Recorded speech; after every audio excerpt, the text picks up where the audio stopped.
Welcome to another edition of Splash and Go presented by Coca-Cola. And you know, as we get closer to Halloween, we expect some tricks, but it's been a lot of treats for drivers this week. You see, we're joined by Erik Jones. And if we could, I'm just gonna.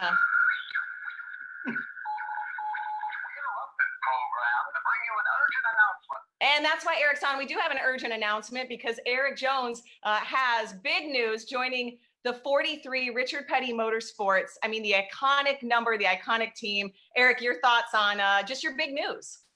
Yeah, I mean, obviously happy to finally, get the deal done and get it announced. You start to work on these deals, and there's a lot of things that got to come into play and get in the right spots. And once you get close, then everybody starts asking you if that's what you're doing and that's where you're going and that's what's happening. And it's like, well, you don't want to really tell anybody because you don't want to beat out there first. So, happy just have it announced and have it done. And, now we can really start working on next year. There's still 3 races left this season with JGR, but, we can start to focus on next year with RPM. And that's the important thing for me.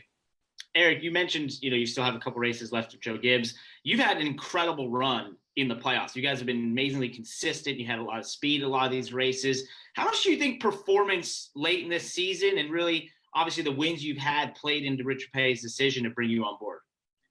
I think it was a little bit of both. It was, obviously really encouraging to have them reach out to me and, obviously express that interest. And that was, a big factor really in my decision making was, you want to go somewhere where you're wanted and you're appreciated, and RPM reached out and was really interested. And, I think like you said, the 2 things really played into it. I think having those wins in the past helped. And then I think really this performance here in the second half and later part of the season has helped too. And I don't know that we've really done much different. We've just had some better races and things going our way, and the cars have been really good. So, I think it's definitely helped. It's really a lot easier when you go into conversations and, your last 3-4 weeks, you've been running in the top 3 or top 5 every week. That makes things pretty quick when you're talking with teams. So obviously would love to add a win on that before the season's out, but I think it's definitely made things a little bit easier here. Erik, in reading some of the quotes from the announcement today, you talked about how you feel like you and Richard Petty Motorsports both sort of have something to prove. Can you elaborate on that? Yeah, I think we do. And, for myself, continuing to go out and be, competitive in the Cup Series and running up front and wanting to obviously get back to victory lane. We haven't done it this year. So, going to RPM next year, getting to victory lane is the ultimate goal. And I think it's the same for them. They want to go out and be, up front and contending for wins and winning races. And that's the goal that we're both, going to build to. And I think that's a cool situation for both of us. For me, going to a single car team is something that I'm pretty excited about. It's definitely a big change from where I'm at now, but I think it's going to be a good one. And having a smaller group of guys where I can really get to know everybody and really get focused on, one sole effort to go out there each and every weekend, I think it's going to be a pretty neat experience. So, Erik, this is definitely an interesting year in 2021 because we know we have that new car coming in 2022. Big changes for all of these teams. This team, Richard Petty Motorsports, has been on an upward trajectory over the last couple of years. They've been getting faster and better, closer aligned with RCR. Where do you see the performance level going next year? And is the team wanting to invest next year, or is this a lot of, hey, let's build, focus on 2022 and be the best we can then? Yeah, I think that was a big part of my decision as well, is seeing where they've been going the last couple of years, and it is in the right direction. I think they've been getting their stuff better. The alliance with RCR has obviously been huge for them, and they've been continuing to improve their cars. Talking with them, I think the goal is obviously win now. I don't think that it's a focus for 2022 specifically. I think next year, is what we're focused on over there right now, and in getting wins now and being competitive now. So talking to them, I think we're really excited for the new car. I think it's going to be a good thing for a lot of teams, including RPM, but it's definitely going to be, focus on next year and going out and being competitive right out of the gate. Erik, on the personal side, I mean, you grew up following racing. I know your dad was, your biggest fan. As a little boy in Michigan, if you had thought, I'm going to drive the number 43 for the King, what would you have thought as a little boy in Michigan? I probably wouldn't have believed you. Growing up, my parents were big race fans, and specifically my grandmother, she was a huge Richard Petty fan. So she's been pretty geeked about this whole situation for about the last week, and she texted me about every day asking if she could tell people yet. And I said, no, you gotta just wait till Wednesday, and then you can tell whoever you want. So she's thought that's really cool, and for me, I think it's really special too. I'm a pretty avid fan of the history of the sport and where things have been and where we've come from, and just a few conversations that I've been able to have with the king himself has been pretty neat. Getting to talk to him about the history, going to the museum and seeing all the old cars and where their original shop was in Level Cross has been pretty neat. And his interest still in the sport is at an all-time high, and that's really cool to see. And I'm looking forward, to him being a big part of it next year. Well, thank you for joining us, taking some time and sharing the news. It's a big day for you. I know you and your family. So thank you for joining us here on Splash and Go. Yeah, thanks for having me, guys. Of course, Erik Jones, the most recent announcement, but this week has certainly been busy as we take a look at really the movement for 2021. We know a lot of drivers are moving to different addresses or different cars. Parker, big news for Chase Briscoe, making the move from XFINITY Series up to the Cup Series next season. Right. First, I just have to take a. Oh, yes. I'm sorry. Your car. Right? Cool.